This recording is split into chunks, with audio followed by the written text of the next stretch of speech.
that, and again it's a 1-for-1. So we move round, go first, put the kick in, and I cover it. Move round, I put the kick in, and he covers. Move around, cover the kick, move around, and cover the kick. Again, see how the hand was nice and high. Let's see we work. Okay, so now we're going to move on to the sparring section. So for the sparring drills, we have 5 basic ones for the beginner level. We're just practicing stuff that we've learnt in our line work anyway. So when we're sparring, the couple of things that I want to look for. One, first and most more importantly, is your hands are right up in front of your face. So I said in our line work and the combination videos, we want your hands up, we don't want them down here, okay? So and I want you to make sure your balance is on so you can move around a little bit while you're sparring, okay? So you need to be able to move. We don't fight standing still. It's easy to hit a stationary target, we need to be able to move. So the first drill that we've got, we call the 3-for-3. And it is exactly what it says. So you're with your partner, they're going to put 3 punches forwards, and all I'm doing is covering the 3. And because it's 3-for-3, I then punch back 3 times. So it's 1, 2, 3. So again, when you start off with this, we'll start off nice and slow, nice and light. So you get 1, 2, 3, 1, 2, 3.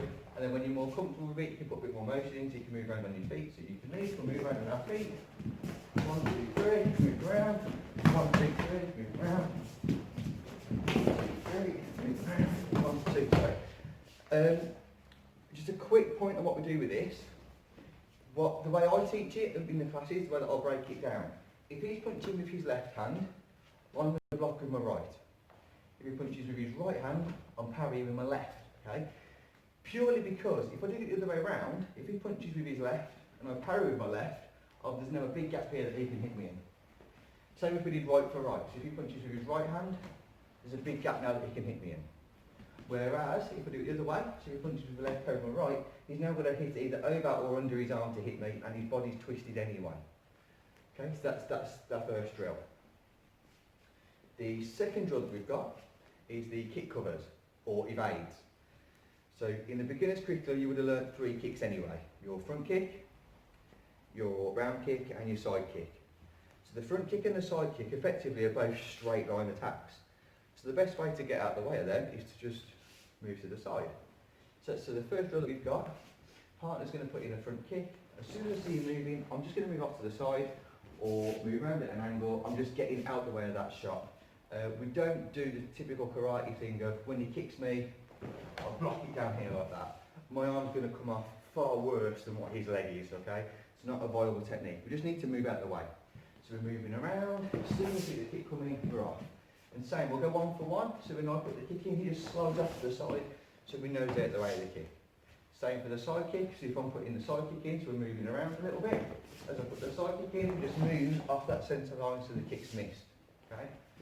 It doesn't matter whether I'm kicking off my front leg or my rear leg.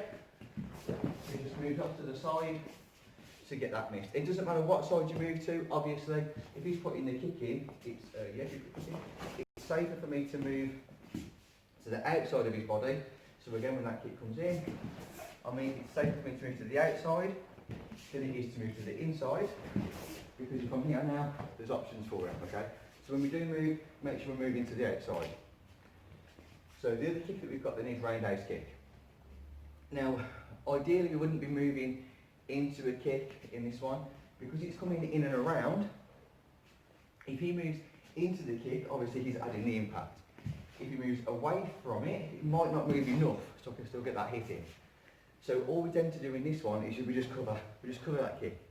So as the roundhouse kick comes in, he uses the leg on the same side, just to lift it up and check. Being hit in the shin, it hurts, but it's a lot less damage than being hit in the thigh or the stomach. And you can see as well from the guard, when the kick comes in, the arm is inside the leg, so we're here like this.